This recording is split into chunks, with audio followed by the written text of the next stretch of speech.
Imagine a creature born completely self-sufficient. I mean, no parents around to feed it, no nest to come home to. It literally just digs its way out of the ground, fully ready to go, and flies off. Now, this isn't some kind of science fiction movie plot. It's the absolutely incredible, true story of a bird that raises itself.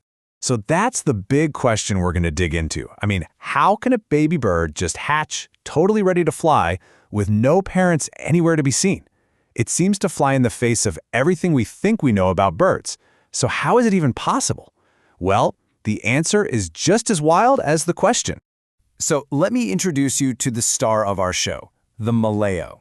You can only find this amazing bird on one island in the whole world, the Indonesian island of Sulawesi. They've got a pretty unique look, for sure, but it's their behavior that is truly, and I mean truly, one of a kind.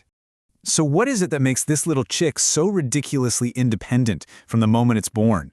We're about to get into the biological secret that makes the Maleo chick, honestly, maybe the most capable newborn on the entire planet. The whole trick, really? It all comes down to the egg. It turns out the parents give this chick every single thing it could possibly need for its journey, all before that egg is even in the ground.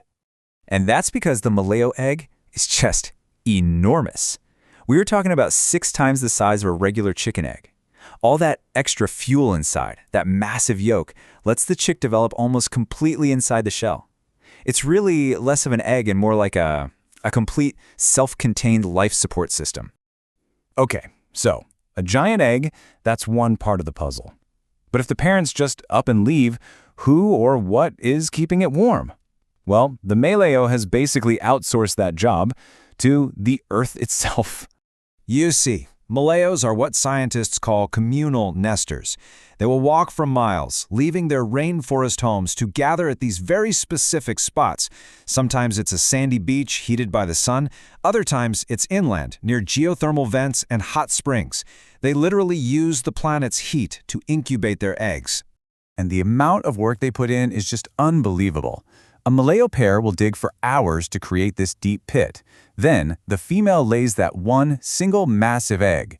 And then, for the final act, they bury it, sometimes almost 3 feet deep, turn around, and walk back to the forest. That's it. Job done. That chick will never, ever meet its parents.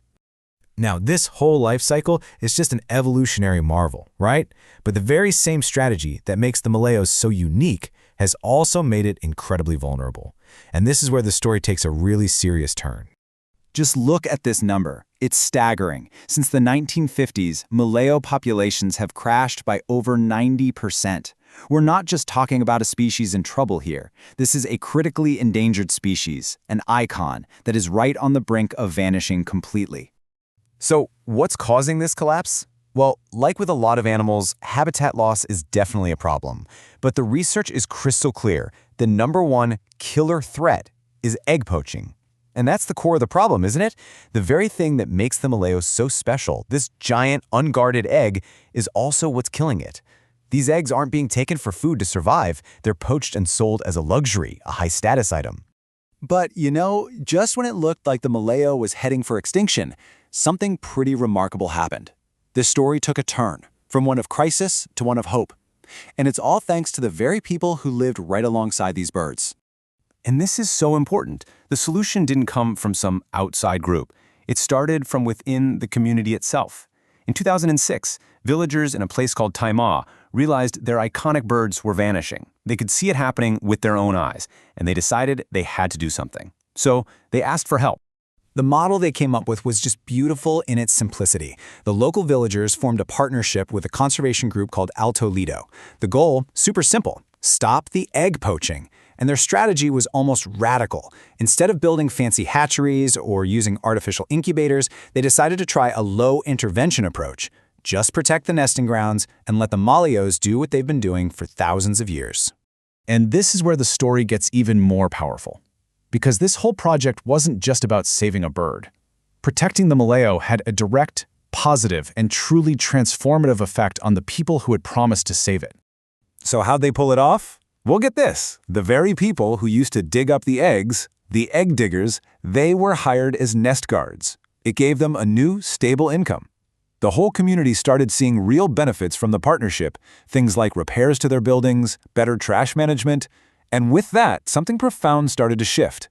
A new sense of cultural pride in protecting the Maleo began to take root. Okay, this all sounds amazing, right? But the big question is, did it actually work? Well, this is where we turn to the data. And the results are, to put it mildly, spectacular. A study in 2021 basically confirmed what they were hoping for. This quote says it all. If you can stop the egg poaching and just leave the eggs alone, the Maleo populations can and will recover. Just take a look at this graph from one of the nesting sites. See that point in 2006? That's when the poaching stopped. And what happens right after? A clear, steady, undeniable climb in the number of birds they saw every single day. And this next chart shows the whole story. 14 straight years of data. Those black dots are the daily bird counts, and that red line smooths it all out. Sure, you see the little ups and downs with the seasons, but the overall trend, year after year, it's a massive, sustained rebound. The proof is right there in the data. So, what does that dramatic rebound look like if you boil it down to one number? A fourfold increase. That's right, the Maleo population at this protected site has quadrupled since the project started. What an incredible turnaround for a bird that was on the fast track to extinction. So this isn't just some nice, feel-good story about one particular bird. It's actually a really powerful case study with lessons that can reach way beyond the island of Sulawesi. So why does this matter so much? Well, first off, it is a genuine, data-backed win for conservation. And let's be honest, those can feel pretty rare sometimes. It proves that simple, community-led projects can be incredibly effective. It shows that protecting nature doesn't have to be at odds with human well-being. In fact, it can directly help local communities. And that makes this a blueprint, a model of hope that could be copied all over the world. Which really just leaves us with one final thought to chew on. This whole success story started with a simple promise, an agreement within a single community. So, if local action can save an entire species from the brink, what other impossible challenges could we solve if we just started right where we are?